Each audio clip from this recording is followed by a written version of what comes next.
Hear these few words from me now, that there's none but one God, Allah the Almighty King, high above all and all-seeing. No matter how great life seems, it's all a dream within a dream. Islam taught me how to grow, how to worship, how to know what's high above and down below. And I want you to all know, no matter how great life seems, it's all a dream within a dream. Wake up before death, before it's too late.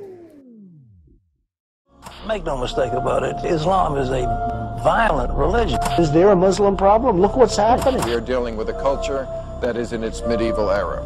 These are young, angry terrorists who want to kill you, and they want to kill me and you. Islam taught me how to love, not to hate. Taught me how to worship our Creator, not to kill or to take. Taught me how to respect when I see a woman, I lower my gaze.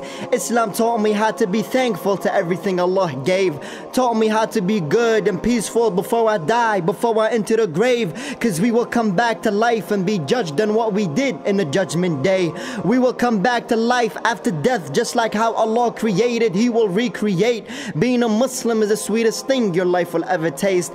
Islam, the religion of our prophets, the religion of our messengers, the religion of truth, and it will never be replaced. So go ahead and blame Islam in every terror case. Go ahead and blame Muslims as the worst human race. Go ahead and blame Islam for people to hate. Go ahead and tell them what's fake. But let me tell you this, I won't shake it or break it, I won't change it or split it or erase it. It's protected from Allah the Almighty with all due and respect to His Highness. Religion of peace, religion of kindness, full of brightness. One people as equal, nobody's plus, neither minus. Salam.